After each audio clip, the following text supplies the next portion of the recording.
Corona की संगीन सूरत हाल पर वजीर आजम का कौम को इत्मीनान में लेने का फैसला। इमरान खान आज कौमी राबता कमेटी के इजलास के बाद इज़हार ख्याल करेंगे। स्मार्ट लॉकडाउन और शादी हाल और मार्की के मुतालिक अहम फैसले मुताबिक के हैं। तालीमी इदारे 26 नवंबर से बंद करने का ऐलान पहले से ही किया जा चुका है। वजीर आजम की ज़ेर सदारत काबीना इजलास में कोरोना की सूरत हाल पर गौर।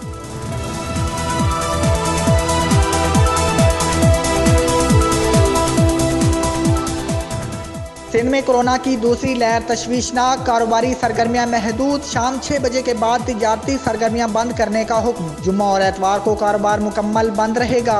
सरकारी और निजी दफातर में मुलाजमीन की तादाद भी 50% रखने की हिदायत। बलोचिस्तान हुकूमत का भी दुकानें रात 8 बजे बंद करने का फैसला। पंजाब में भी दुकानें और मार्केट शाम 6 से रात 8 बजे बंद करने की तजावीज़ आ गई।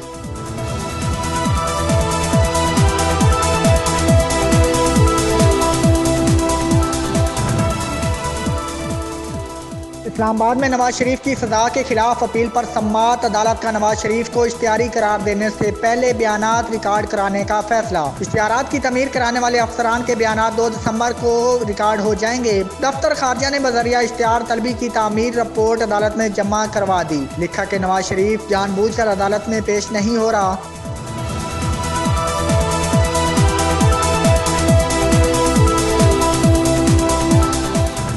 आसिफ अली जरदारी के खिलाफ दायर रेफरेंस 4 रेफरेंस कराची मुंतकिल करने की दरख्वास्त, जिस पर उसके एतराज़ात सुप्रीम कोर्ट ने रजिस्ट्रार ऑफिस के खिलाफ अपील मंजूर कर ली। अब ये 2 हफ्तों में समाअत के लिए मुकर्रर करने का हुक्म। उधर एहतसाब अदालत में ठट्टा वाटर सप्लाई रेफरेंस स्नैप के गवाह पर जरा की गई। आसिफ अली जरदारी, अब्दुल गनी मजीद और दीगर हाजिर से इस्तिस्ना की दरखास्तें मंजूर।